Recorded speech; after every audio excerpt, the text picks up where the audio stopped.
This is what Apple's battery health fix looks like.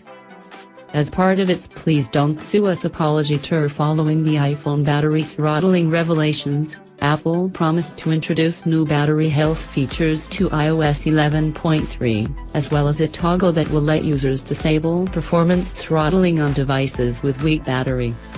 Apple has released the promised battery health features in iOS 11.3 Beta 2, which was seeded to developers today. Here's what those battery health functions look like, and how to disable power management if you're using an older iPhone. The feature is contained within a new battery health menu, which is under the Battery tab on iOS 11.3. The page only really has two fields: maximum capacity, which shows what percentage of the original charge your battery can still hold, and peak performance capacity, which tells you if your phone's performance is being throttled due to the battery. Right now, there are no options to change anything within the menu. Maximum capacity should be at 100% for newer phones, and it should fall down to around 80% over the course of about 2 years of normal use. A Redditor on the iAsbutta forum uploaded a photo of his iPhone 7, which is sitting at 87% capacity. That device still shows peak performance. On older devices with a worse battery, the phone will show the reduced maximum capacity, as well as detail any performance slowdowns due to the decreased battery capacity. On devices that have weaker batteries, the peak performance capability will change to read "This iPhone has experienced an unexpected shutdown because the battery was unable to deliver the necessary peak power."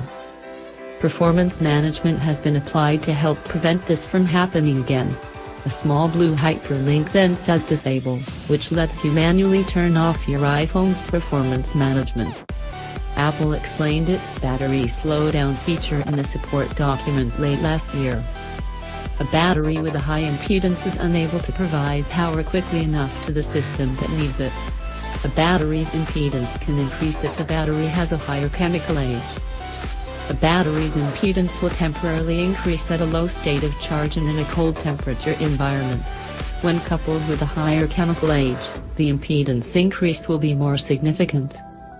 When operations can no longer be supported with the full capabilities of the power management system, the system will perform a shutdown to preserve these electronic components. While this shutdown is intentional from the device perspective, it may be unexpected by the user. This power management works by looking at a combination of the device temperature, battery's state of charge, and the battery's impedance. Only if these variables require it, iOS will dynamically manage the maximum performance of some system components, such as the CPU and GPU, in order to prevent unexpected shutdowns. As a result, the device workloads will self-balance, allowing a smoother distribution of system tasks, rather than larger, quick spikes of performance all at once. In some cases, a user may not notice any differences in daily device performance. The level of perceived change depends on how much power management is required for a particular device. While Apple has framed the entire debacle as a communications issue, governments and customers worldwide haven't been so forgiving. Dozens of class action lawsuits have been filed against Apple in the US alone. The governments of Italy, France, and South Korea have begun examining any anti-consumer behavior, and the SEC has requested information from Apple regarding potential securities disclosure violations.